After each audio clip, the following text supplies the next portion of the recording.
I didn't expect to find a stranger in my laundry room at 3:17 in the morning.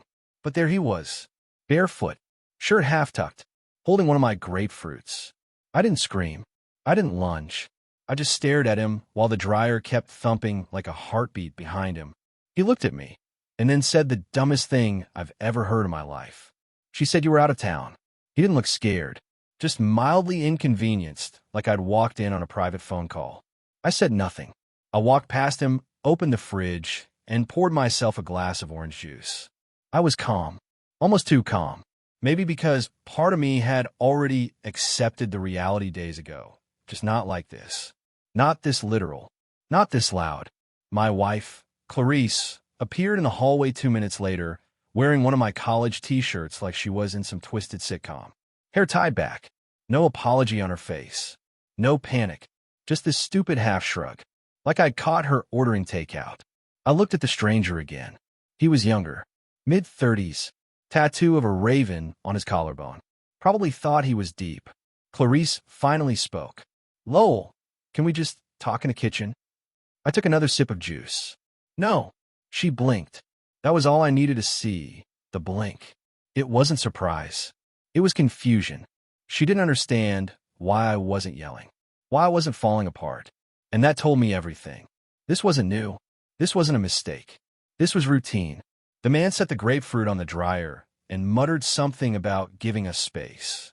Clarice didn't even look at him as he walked out the back door, still barefoot. And me? I didn't follow. I didn't chase. I just stood there and thought. 30 years. 3 kids. 2 mortgages. And this is door number 3. She tried again. Said she hadn't planned for it to go this way. Said she was confused. So I did what I should have done years ago.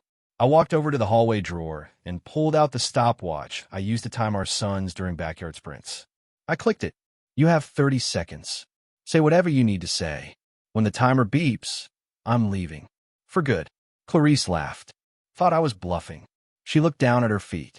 Mumbled something about being tired of being invisible. About how I stopped noticing her. 10 seconds in, I thought about the time I worked double shifts to cover her mother's surgery bill. 15 seconds in, I remembered how I sat with her for 3 straight nights while she grieved her sister. 20 seconds, I saw her hands on that man's chest. 25, I saw her eyes, blank as glass, trying to justify a war she'd already surrendered to. The timer beeped. I set the glass of juice on the counter, grabbed my duffel from the hallway, and walked to the door. She didn't try to stop me, didn't cry, didn't even ask where I was going, which told me everything else I didn't want to know. So here I am, in my car, parked outside an all-night diner. 30 years together, 30 seconds to end it. Now she'll see me leave, and she'll have to live with the silence I should have given her a long, long time ago. I didn't know where else to go, so I drove until I hit exit 14, the one with the old diner shaped like a train car. It's the kind of place that smells like burnt coffee and cinnamon gum on the booths. There were only 2 other people inside, a trucker hunched over pancakes and a waitress who looked like she'd been awake for a decade. I slid into a booth, ordered nothing, and just stared at the Formica table. I should have cried, or screamed, or at least sent someone a message. But I didn't. I just sat there, thinking about the grapefruit. Of all things, that grapefruit felt like the final insult. My grapefruit, the one I packed every morning. The one she always said was too sour. She never liked grapefruit, but apparently he did. It's funny. All the movies make betrayal look like a single moment. A gasp, a slap, a dramatic exit. But in real life, betrayal leaks. It's slow. It seeps into memories you thought were safe and starts poisoning them in reverse. That's what it felt like sitting in that booth. Like the last 30 years were getting redacted in real time, sentence by sentence. The waitress came by and asked if I wanted coffee. I nodded. When she set the mug down, she looked at me for a second too long and said, "You okay?" I don't know why, but I told her the truth. My wife let a stranger eat my fruit in my own house. She blinked. Like metaphorically? No, I said. Literally. She didn't laugh, just nodded slowly and topped off my coffee. The clock above the register read 4:07 a.m. I still hadn't touched my phone. It buzzed 3 times, maybe 4, but I didn't look. I wasn't ready. I knew Clarice had probably sensed something cold and diplomatic like, "We should talk," or I didn't mean for it to happen that way. I already knew what she'd say, that she felt neglected, that we'd been drifting, that it wasn't just about him, and maybe, somewhere in that disaster of language, there'd be a scrap of truth. But I also knew this wasn't about one night. This was about erosion, quiet and patient, the kind that doesn't break things suddenly. It just wears them down until they're too smooth to hold. At 5:15, I pulled out a receipt and wrote on the back of it, "Things you didn't notice while I was loving you quietly. I always filled your gas tank when I took your car. I ironed the collars on your work shirts because I knew you never did. I memorized your license plate so I could find your car in any lot. I stopped bringing up jazz because you'd roll your eyes. I said yes to everything. So many times I forgot what I wanted to say no to. I folded it and put it in my coat pocket. Not sure why. Maybe I'd leave it on the kitchen table later. Or maybe I'd keep it just so I didn't forget that I tried." I finally looked at my phone. 3 messages from Clarice. Clarice, 2:01 a.m. "I didn't mean for this to happen tonight." Clarice, 2:26 a.m. "We need to talk when you get back." Clarice, 4:17 a.m. "Please. I'm still up." Still up. Of course she was. Guilt doesn't sleep well. But I didn't text back. Instead, I opened my photo gallery and scrolled through pictures of our last vacation, a rented cabin in the Blue Ridge Mountains. We smiled in every photo, but now I noticed it. Her body always turned slightly away from me. Her eyes always aimed at the horizon, like she'd already left. I just hadn't caught up yet. I closed the app and opened my GPS. Not to go home, but to find a cheap motel nearby. Just a bed. 4 walls. Some place with no pictures of us on the nightstand. Somewhere I could breathe without choking on old promises. As I stood up to leave, the waitress nodded again. "He'll regret it someday," she said. I paused. "I think he already does," I replied, and I walked out into the morning fog. The motel smelled like cold pancakes and bleach. Room 6B had a broken chain lock, a humming air conditioner, and curtains that didn't quite cover the window. It was perfect. No memories. No familiar smells. Just the kind of ugly beige anonymity I desperately needed. I didn't sleep. I lay on top of the covers, shoes still on, jacket zipped, staring at the ceiling fan as it clunked around like it was carrying its own regrets. Somewhere around 7:30 a.m., I heard the muffled sound of a kid crying in a room nearby, followed by someone yelling about cereal. For the first time in a long time, I felt like I wasn't part of anything. I was just background noise in someone else's world. And that was a strange kind of relief. By 8:15, I was dressed and back in my car. I wasn't sure where I was going, but I knew I had to go somewhere. I ended up in front of a place I hadn't thought about in years, the lake house. Technically, it was still ours, a leftover from better days, barely used since the kids left for college. Clarice always said it was too quiet now, which was ironic, given how much she seemed to enjoy silence in our marriage. I still had the keys. The dock creaked under my steps like it remembered me.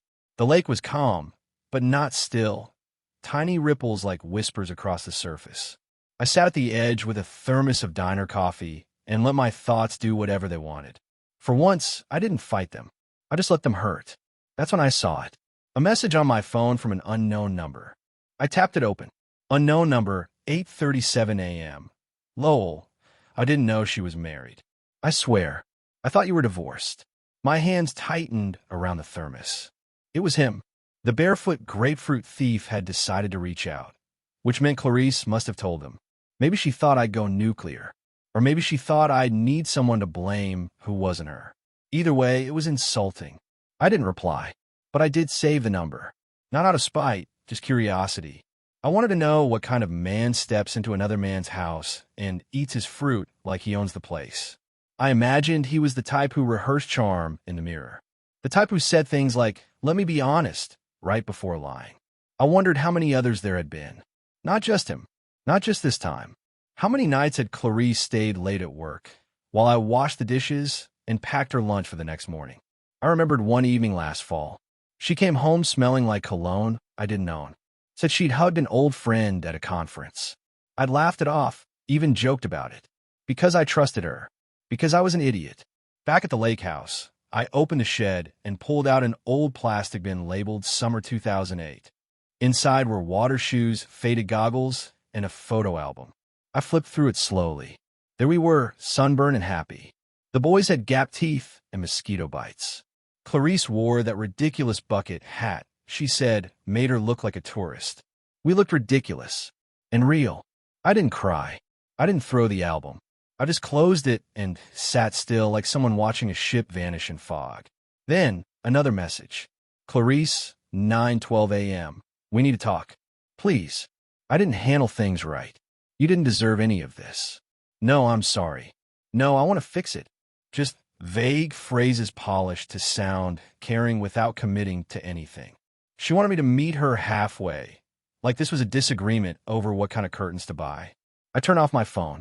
I needed to think without her words in my head. That's when I noticed something I hadn't seen in years.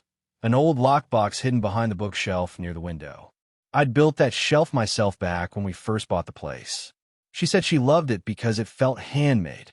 I opened the box and found all the stuff we used to save. Movie stubs, pressed flowers, a letter she wrote me on our 7th anniversary that began with, "You're the safest place I've ever known." That line hit me like a crowbar, because now I realized she had grown bored of safety.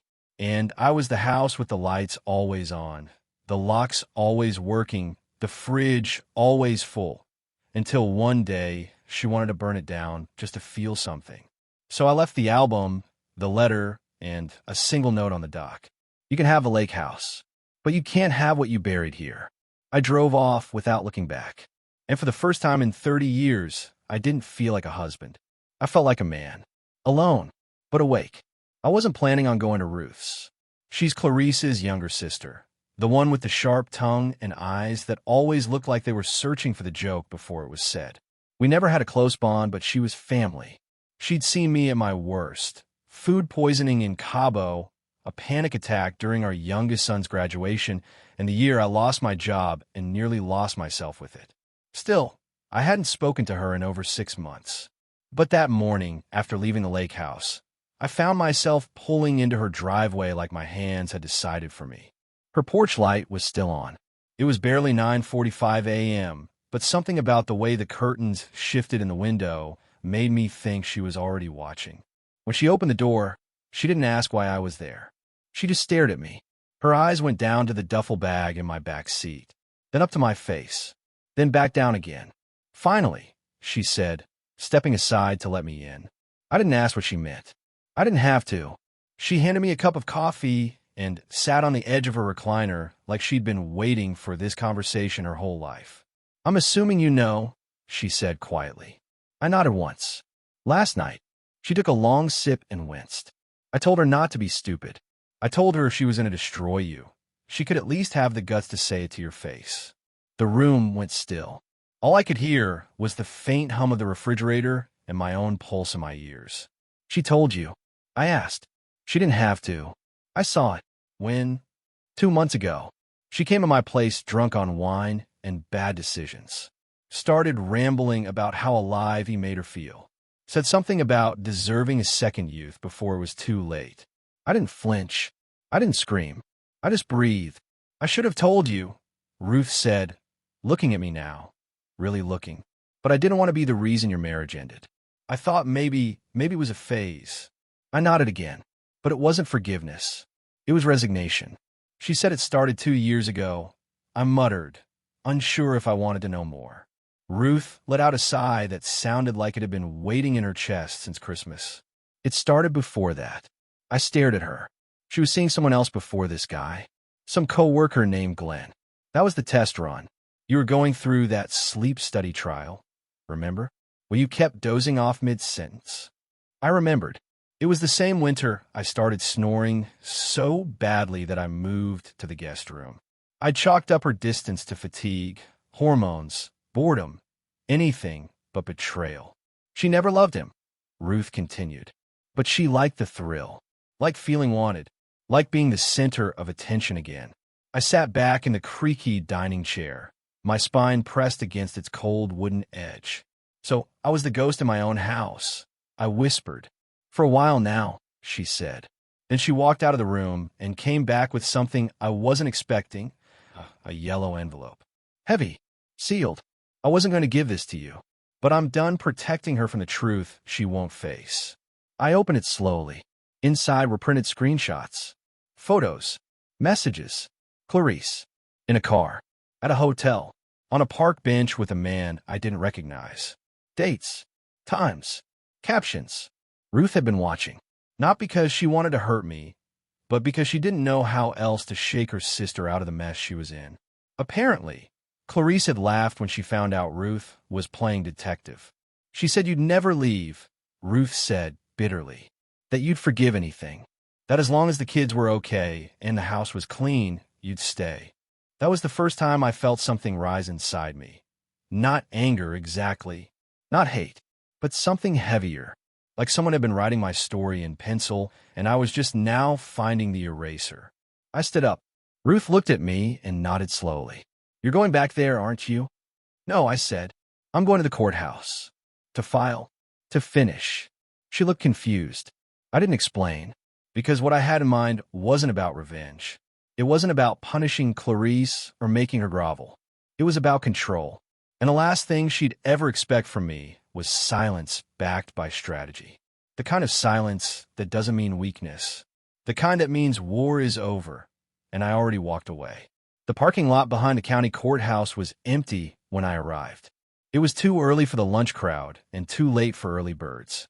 I sat in my car for 10 minutes, staring at the entrance like it owed me something.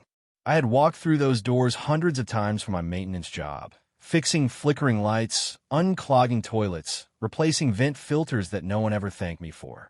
But this morning, I walked in as a man with a mission. Not out of rage, not to make a scene, just to begin. The clerk's name was Maureen. I recognized her from a dozen staff birthday cakes and potlucks. She looked up when she saw me and smiled, then noticed the expression on my face. The smile faltered. Lowell? You okay? I didn't know how to answer that. Instead, I said, I need the forms. Divorce. Her hand hovered above her keyboard. Of course. Do you want me to walk you through them? No, I said. Just the papers. She hesitated, then slid the manila packet across the counter like it might bite me. Take your time. If you need help with any of it. I nodded, took the packet, and left without saying another word. Outside, the sky had shifted from gray to something colder, that kind of sunless blue that makes everything look staged. I drove aimlessly for a while. Back roads, old routes I hadn't used in years, past places that used to feel like home.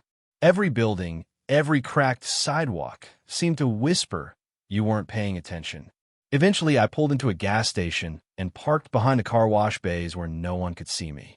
I opened the envelope, took out the forms, and laid them out on the passenger seat. Name, date, address, reason for filing. The little box next to irreconcilable differences stared back at me like a dare. I filled it out in silence, pausing only when I got to the line that asked whether marital property was to be divided equally. That's when it hit me. I wasn't just ending a marriage. I was walking away from decades of shared life. The house, the savings, the retirement plan we built piece by piece like a slow-moving puzzle. The one she'd get half of, whether she deserved it or not. It made me sick, but that's when I realized something else. She was counting on me to walk away quietly, to disappear, to not challenge a thing.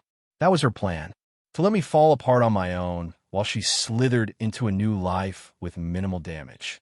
So I made a choice right then, not to destroy her, but to defend myself. For once, I went back to the car, found an old notebook in the glove box, and started writing down everything I remembered. Every suspicious date, every name I could recall, every time she worked late or disappeared on weekends. I remembered a charge from last year on our joint account. A boutique hotel she claimed was a girl's weekend. I remembered a spa receipt in her purse that listed 2 massages, both under male therapist names. Clarice had been careful, but not perfect. And now I had a timeline. I didn't know yet if I would fight her in court. Maybe I wouldn't need to. But what I did know was this. If she wanted to end this like a business deal, I was going to match her energy. I wouldn't cry on the front porch. I wouldn't beg for the past. I'd gather the paperwork, gather the proof, and I'd make her stand in front of a judge and explain why 30 years of loyalty ended with a man eating fruit in my laundry room. The next morning, I went to see a lawyer. Her name was Nadine Travers. Ruth had recommended her, and Ruth never recommended anyone without a hidden reason. Nadine didn't flinch when I told her everything. She listened. She took notes. She asked questions I hadn't thought about. Then she looked me dead in the eye and said, "Do you want peace or justice?" I sat there for a long time, and then I said, "Both." She smiled. "Then let's begin." Nadine worked fast. In less than 2 days, she'd pulled records I didn't even know existed, bank statements, credit card histories, flagged ATM withdrawals. There was a recurring charge on one account that neither Clarice nor I ever mentioned. $317 every month to a storage unit on the west side of town. That was odd. We didn't rent a storage unit. We never needed one. Our garage had plenty of space. So I went there. I didn't tell Nadine or Ruth or anyone else. I just drove out, signed in as a secondary account holder. I was still on everything, after all, and followed the attendant through a long row of silent numbered doors. Unit 44. It looked like every other door on the row, cold, blue-gray metal with a dented padlock and a faint smell of rubber and old air. The attendant unlocked it and stepped away. "I'll give you privacy," he said. Inside, it was mostly empty, except for 5 boxes stacked neatly in the back corner and a cedar chest with an old brass latch. I recognized that chest immediately. It used to sit in our bedroom years ago before she moved it during one of her redecorating phases. I'd assumed she sold it or donated it. Instead, she'd hidden it here. The boxes were labeled in thick black marker: filing, seasonal, miscellaneous, books, keepsakes. But when I opened them, nothing was what the labels claimed. The filing box was full of clothes. Not hers, men's. Some folded neatly. Some tossed in. Cologne samples. Hair gel. A pack of nicotine gum. The keepsakes box had a journal inside. Not Clarice's handwriting, but the man's. I read exactly 2 entries. I couldn't read more. Entry 1. March 11th, 2022. She cried again. Says she can't leave yet, but I know she will. I told her I'd wait as long as it takes. Entry 2. April 5th, 2022. She said the house feels like a prison. That she dreams about our apartment. I know it's still just an idea, but it's ours. Our apartment. She was planning a life with him. Not a fling. Not a secret to burn out in the dark. A future. I opened the cedar chest last. Inside were things I didn't expect. Photos of the 2 of them. One in a pumpkin patch. One on a hiking trail. One where she's wearing my old flannel, laughing at something just off camera. And worst of all, a small silver key on a red ribbon. It took me a minute to realize what it was. The spare key to our house. She'd given him access. The night I found him in the laundry room wasn't some spontaneous misstep. It was routine. He had a key. He was probably in our house before. Maybe while I was sleeping. Maybe while I was out shopping for dinner or mowing the lawn. That realization didn't make me scream. It made my hands go cold. My fingers shook as I closed the chest and stood there in the low light of the storage unit, staring at the life my wife had built in secret, curated in boxes like a backup plan in progress. I returned to Nadine's office the next morning and laid the photos, journal entries, and key on her desk without a word. She looked over everything and then gave me a long, slow nod. "Do you still want to go quietly?" she asked. "No," I said. "Now I want the truth to be undeniable." Clarice had spent 2 years building an escape route lined with fiction. She thought she was safe behind half-truths, private hotel rooms, and her sister's silence. But what she never planned for, what cheaters never plan for, is that the quiet one eventually documents everything. We filed the full complaint that same afternoon. Infidelity, intentional deception, potential misuse of shared marital funds. The last line Nadine added herself. Plaintiff reserves the right to pursue additional damages pending discovery of concealed assets. She looked at me afterward and said, "She doesn't think you'll follow through." I smiled quietly. That's her biggest mistake. Later that night, as I sat alone in a cheap diner booth again, Clarice finally called. I didn't answer. She called again, then again. 7 missed calls in a row. Then a message came through. Clarice, 8:16 p.m.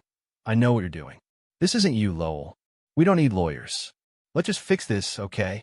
You're not thinking straight. Call me. I'll let it sit there on the screen. Then I scrolled up, back to one of her older messages, the one from weeks ago that said, please. I'm still up, and I realized something. She wasn't reaching out because she was sorry. She was reaching out because she was losing control of the version of me she depended on. The obedient one, the background character, the man who never asked questions. That man was gone. And this version was just getting started. The first time I sat across from Clarice after everything, after the laundry room, after the motel, after the lockbox, it was in a public restaurant with too many windows and not enough space between tables. Her idea, of course, somewhere neutral, somewhere she could perform grief without interruption, somewhere I wouldn't raise my voice. She picked a small Italian place we hadn't visited since our 20th anniversary. That year, she wore red and didn't touch her wine. This time, she wore black and didn't stop checking her reflection in the knife handle.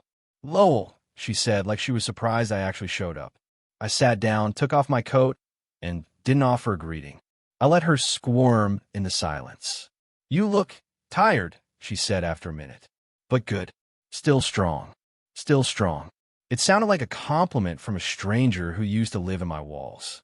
She ordered sparkling water. I ordered coffee. Neither of us looked at the menu. I assume you got my messages, she said. I nodded. And I'm guessing you talked to Nadine. Another nod. Okay, she said, setting down her glass a little too firmly. I guess you're not here to talk about repair. No, I said calmly. I'm here because I want to hear what story you've prepared. Her eyes narrowed, and for the first time since I walked in, I saw her true expression, exhaustion mixed with mild panic. Not guilt, not heartbreak, just the sinking realization that the safety net she'd always assumed I was had finally been cut. I didn't plan for things to happen like this, she began. That was the third time she'd used that sentence since this all started. I was lonely. You were working too much. The boys were gone. I felt invisible. I didn't interrupt. I didn't blink. I let her empty her script onto the table between us. You stopped asking me about my day. You stopped laughing at my jokes. You used to hold my hand when we crossed the street, and then one day you didn't. I took a sip of my coffee and replied, and you stopped being honest with me 10 years before you stopped holding my hand. That silenced her. She looked around the restaurant, probably hoping we weren't being watched. We weren't, but she was still acting like a woman with a lot to lose and not enough rehearsals to pull it off. I never stopped loving you, she said finally. I stared at her, really stared, and then said, tell me his name. Full name. She hesitated. That was all the answer I needed. I have evidence of 2, I said, and I'm not even trying that hard. You think you know me, Clarice, but the truth is, you know the version of me who believe your stories. You've never met this one. Is that a threat? She asked, raising her voice. No, I said softly. That's a fact. And for someone who's lied for this long, you're suddenly very afraid of the truth. She bit her lip, picked up her napkin, and folded it into her palm like it might protect her from something sharp. I want the house, she said, voice thin now. I want to keep it. I raised my family there. You raise your family, I repeated. But it's not just yours. And you didn't keep it intact, Clarice. You staged its downfall one text at a time. Her face flushed. Then I leaned in, elbows on the table. I'm willing to walk away without dragging your name through court, I told her. But not if you insult me by pretending this was about loneliness. This was about options. You saw me as the safest one, the placeholder while you tried on others. You gambled I'd never leave the table. You were wrong. She opened her mouth, but I cut her off. I'll give you 1 week to sign the fair agreement Nadine drafts. No tricks. No revisiones. If you don't, I'll let the court hear the full story. The photos, the timeline, the key. Her lips parted slightly. You found a unit, she whispered. I nodded once. You kept a scrapbook of betrayal. I just turned the pages. That's when she dropped the performance entirely. Her shoulders slumped, and I saw her. Not the seductress, not the victim, not the reclaimed woman she pretended to be. Just Clarice.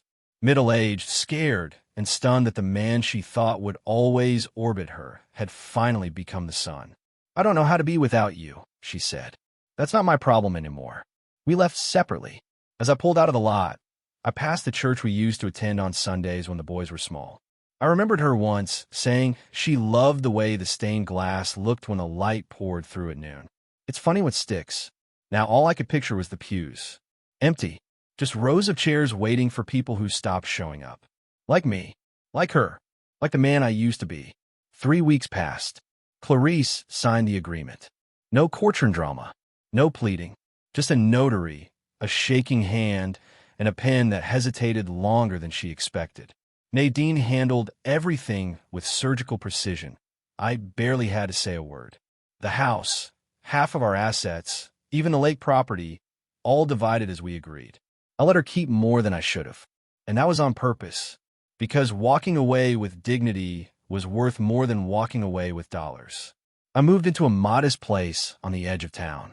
Nothing special, a one-story with creaky floors and a view of trees that turn gold in October. The kind of silence I used to be afraid of. But I've grown into it. Now it doesn't echo. It hums. I got a dog.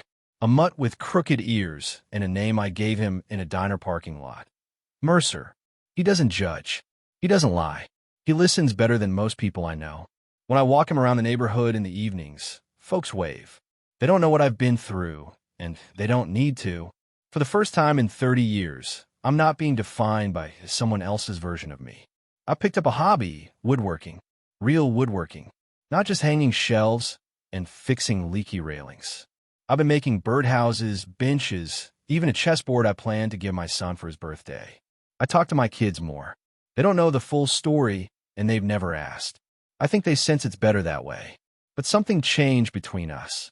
They look at me now like I'm not just the guy who grilled burgers and paid tuition. They look at me like I made it out. One evening, Ruth stopped by with a bottle of wine and no agenda. Just company. She sat on the porch swing and said, "You seem taller." I laughed. Maybe I finally stood up. She smiled. She never thought you would. I know. The wind picked up. Mercer rolled onto his side and snored. "You ever think about dating again?" Ruth asked, half teasing. I shrugged. Maybe, but I'm not rushing into a new story just to prove the old one's over. She nodded. Good. And then, quietly, she said something I'll never forget. "You didn't just leave her, Lowell. You returned to yourself." It landed deep, because she was right. All those years, I'd slowly disappeared into the background of my own life. The reliable presence, the default setting. But walking away wasn't the collapse she thought it would be. It was a beginning. One afternoon, I drove back to the lake house. Not to stay, just to sit on the dock again. The air smelled like pine and memory. And as I looked out at the water, something inside me settled. Not like closure, but like roots. And I smiled, because I realized that losing what I thought I needed gave me space to build what I never knew I deserved. A life where I don't wait to be chosen. A life where I don't apologize for existing too quietly. A life where peace isn't a compromise. 30 years together. 30 seconds to end it. And now, she saw me leave. But more importantly, I saw myself come back.